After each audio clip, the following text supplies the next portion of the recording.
देखिए, आपको पिछले वीडियोस में, पिछले क्लासेस में अपवर्तन बताया गया। अपवर्तन क्या है? तो प्रकाश की एक घटना है जिसमें प्रकाश किरण एक माध्यम से दूसरे माध्यम में जाती है तो अपने गमन पथ से विचलित हो जाती है और इसी घटना को हम प्रकाश का अपवर्तन कहते हैं। जब प्रकाश की किरण एक माध्यम से दूसरे माध्यम में जाती है तो अपने गमन पथ से विचलित हो जाती है और इसी घटना को प्रकाश का अपवर्तन कहते हैं। अपवर्तन का कारण क्या होता है? भिन्न भिन्न माध्यमों में प्रकाश की चाल भिन्न भिन्न होती है। अब आइए, अपवर्तन की घटना हम एक प्रिज्म पर चाहते हैं। यानी आज का मेरा जो टॉपिक है वो टॉपिक है प्रिज्म द्वारा प्रकाश का अपवर्तन एवं परिक्षेपण, यानी refraction and dispersion of light by prism. अब प्रश्न ये है कि प्रिज्म क्या होता है? तो प्रिज्म समांगी पारदर्शी माध्यम से किसी कोण पर झुका हुआ आकृति होता है। समांगी पारदर्शी माध्यम से घिरा हुआ एक पृष्ठ होता है जो किसी कोण पर झुका होता है और उस कोण को अपवर्तक कोण तथा उस पृष्ठ को अपवर्तक पृष्ठ कहते हैं। तो आइए देखते हैं प्रिज्म क्या है। तो दो समांगी एवं पारदर्शी माध्यम से घिरे पृष्ठ, दो समांगी एवं पारदर्शी माध्यम से घिरे पृष्ठ जो दो कोणों पर एक दूसरे से मिलते हों,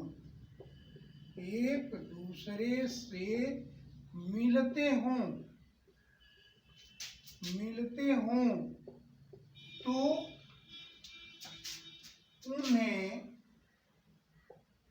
उन्हें प्रिज्म कहते हैं।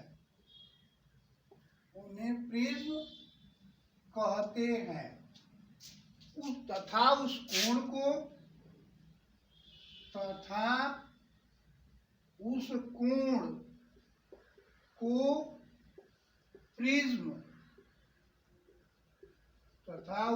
को प्रिज्म कोण एवं उस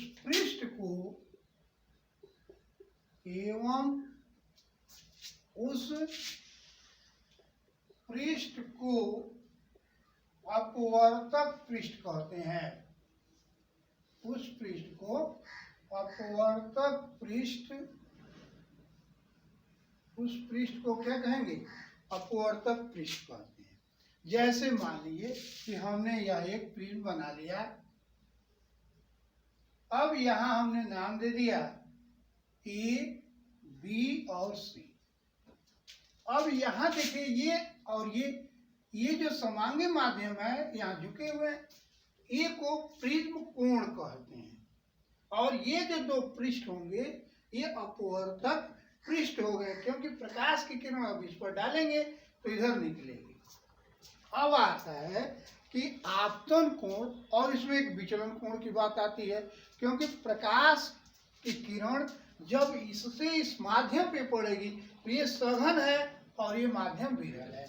अब मान लीजिए कि एक प्रकाश की किरण PQ इस पर आपतित हो जाती है, एक किरण PQ आपतित हो जाती है। अब ये PQ जो किरण है ये सीधे तो जाएगी नहीं, इसको जाना चाहिए था सीधे, लेकिन ये सीधे नहीं जाएगी और ये अविलंब की ओर झुक जाएगी। अगर इस पर एक अविलंब हमने ये ड्रा किया तो ये अविलंब की ओर झुक जाएगी। अब इस कोण को I आपतन कोण हो जाता है और इस कोण को हम R कहते हैं। अब ये जब यहाँ से जाएगी तो यहाँ से अब इधर की ओर झुकेगी, इधर चली गई। अब इसको पीछे मिलाएं तो ये जो कोण बनता है इस कोण को हम डेल्टा कहते हैं, जो डेल्टा विचलन कोण होता है। और इस पर अभिलंब डालें अब इस कोण को देखिए, इस अभिलंब से बना, इसको आई डैश कह लेते हैं, इसको आर डैश कह लेते हैं। तो इस तरह से ये अपवर्तन हो जाता है। अब इस कोण को आपतन कोण कहेंगे।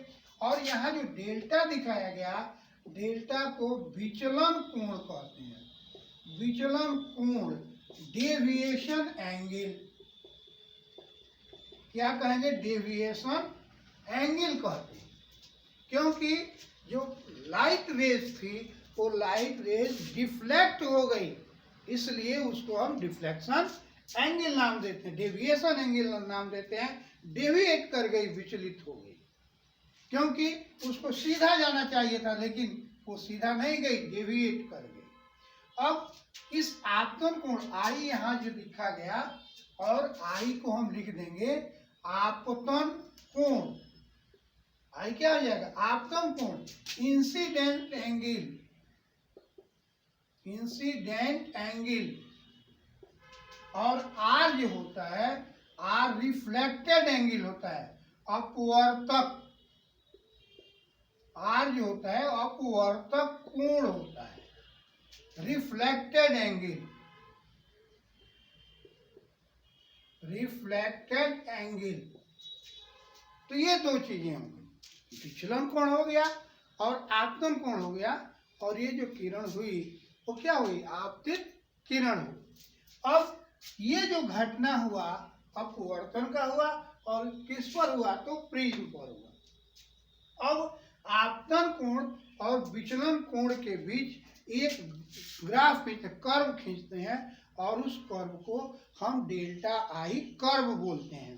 जो पहले प्रैक्टिकल में था प्रिज्म द्वारा डेल्टा आई वक्र खींचना, लेकिन अब नए सिलेबस में उसको हटाया गया है। तो आइए देखते हैं कि डेल्टा आई वक्र क्या होता है।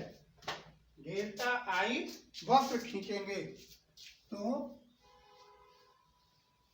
आपका आर्टिकल हो जाएगा ये डेल्टा आई वक्र। अब देखें उसको कैसे करेंगे।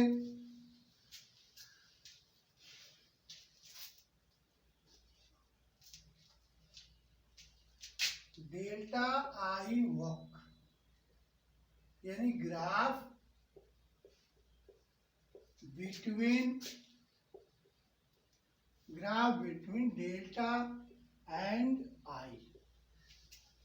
ग्राफ खींचना है, और ग्राफ क्या होगा? Graph between delta and I. अब क्या करेंगे? देखिए, डेल्टा और आई के बीच का ग्राफ खींचना है। हम इस पर विचलन कोण ले लेते हैं और इस पर आपतन कोण ले लेते हैं। आपतन कोण यानी इंसिडेंट एंगल, और इस पर हम ले लेंगे विचलन कोण। इस पर क्या ले लेंगे? विचलन कोण ले लेंगे। ग्राफ अब इस पर मान लीजिए एंगल दे देते हैं 10, 20, 30, 40, 50, 60, और इस पर ऐसे दे दिया 10, 20, 30, 40 ऐसे दे दिया। तो एक वक्र जो हम ड्रा करते हैं, ये देखिए ऐसे वक्र हमको फाइंड आउट होता है। और ये जो पीक होता है, देखिए ये जो पीक होता है ये कम होता है। यहाँ ये 30 है और यहाँ ये 40 है, तो ये हो गया 50, ये हो गया आपका 60, ये हो गया 70। तो ये 40 से थोड़ा सा कम होता है। और यहाँ जो है ये आता है आपका, इसको हम डेल्टा एम कहते हैं, और ये डेल्टा आई वक्र हो गया। तो इस तरह से हम ये कर्व को ड्रा कर लेते हैं और उसको हम डेल्टा आई वक्र कहते हैं। अब आइए, अब डेल्टा आई वक्र के बाद हम निकालते हैं प्रिज्म के लिए अपवर्तनांक। पतले प्रिज्म के लिए अपवर्तन का सूत्र। तो आइए आज देखते हैं पतले प्रिज्म के लिए अपवर्तन का सूत्र क्या होता है। तो अब देखिए उसको हम कैसे करेंगे। पतले प्रिज्म के लिए हमारा जो आर्टिकल होगा वो होगा पतले प्रिज्म। पतले प्रिज्म के लिए पतले प्रिज्म के लिए अपवर्तन का सूत्र, अपवर्तन का सूत्र, ये फार्मूला निकालना है हमको। किसके लिए? तो पतले प्रिज्म के लिए क्या करेंगे? पतले प्रिज्म के लिए अपवर्तन का सूत्र निकालना है। अब देखिए करेंगे क्या। एक प्रिज्म हमने लिया, देखिए ये प्रिज्म ले लिया और इस पर कोई पी क्यू, पी और यहाँ पॉइंट हम क्यू दे देते हैं। कोई किरण आपतित हुई, ये अविलंब की ओर गई, यहाँ से हमने ये ड्रा किया, इस कोण को आई कह लिया, अविलंब ड्रा किया। यहाँ से एक अविलंब ड्रा किया, अब ये किरण जो गई वो इधर गई, अब इसको पीछे मिलाया और इसको पीछे बढ़ाया। ये दोनों जहाँ कट करेंगे ये एंगल हमारा डेल्टा हो गया। ये आर डैश कह लेंगे, ये आर कह लेंगे और ये आई डैश कह लेंगे और ये प्रिज्म ये कह लेंगे। ये हो गया, बी हो गया, ये सी हो गया, ये प्रिज्म कोण हो गया। अब देखिए ये कंडीशन रही, ये किरण निर्गत हो गई। अब यहाँ से हमको क्या करना है? तो अपवर्तन का सूत्र निकालना है। आप जानते हैं यहाँ बराबर क्या होता है? Sine I by sine R. तो आई और आर के मान निकाल के रख देंगे, हमारा अपवर्तन का सूत्र ज्ञात हो जाएगा। अब यहाँ देखिए यन और यन बराबर हमने क्या लिखा? साइन आई और divided by sine R. Formula basically तो हमारा यही है। अब आई और आर के मान निकालें। ये आई है और ये आर है। अब क्या करेंगे देखिए, अब यहाँ से हम एक चतुर्भुज लेते हैं ए क्यू ई और इस पॉइंट को हम आर नाम दे देते हैं क्योंकि आर की वैल्यूज निकालनी है। तो अब देखें हम कि चतुर्भुज लेते हैं, चतुर्भुज, तो चतुर्भुज ए क्यू ई आर में आप जानते हैं कि चतुर्भुज के जो सामने के कोण होते हैं उनका योग 180 अंश होता है, 180 होता है। और 180 होता है तो according to this angle A plus angle E is equal to 180।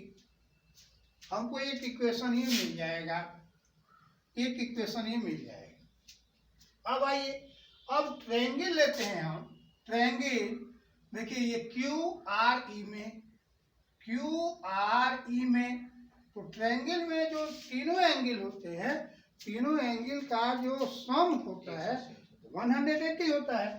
अब यहाँ से angle R plus angle R dash plus angle E is equal to 180, that is equation 2।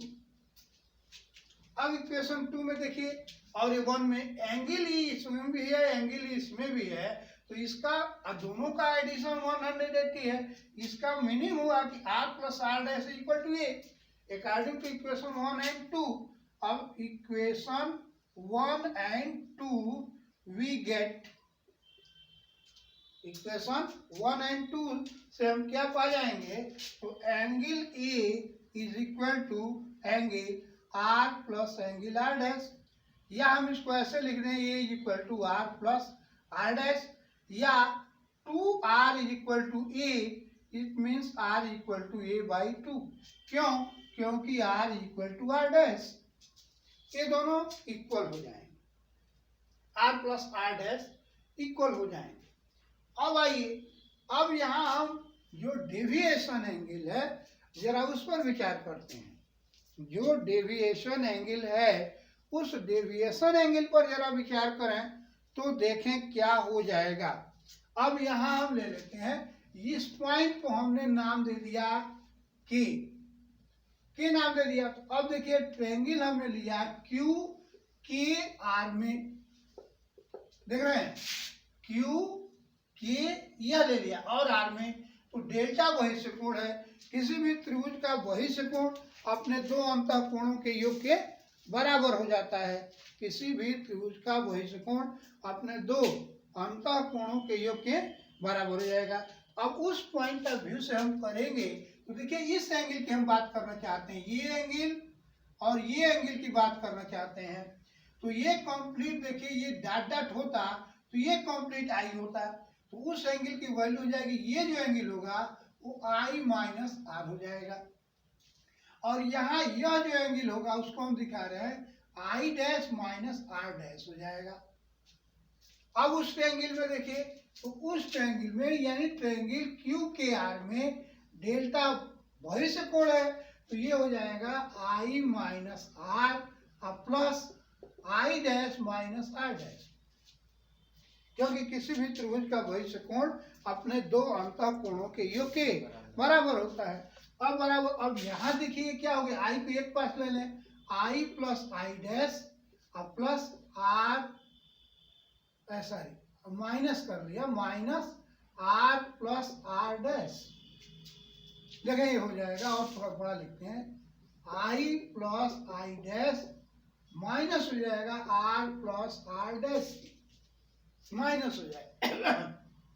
अब आइए, ये किसके इक्वल हुआ, तो डेल्टा डेल्टा इसको यम कह लेंगे, ये डेल्टा यम हो गया। अब r plus R dash is equal to, ये हम यहाँ लिख चुके हैं, हम चाहें तो यहाँ इक्वेशन नंबर 3 नाम दे दें।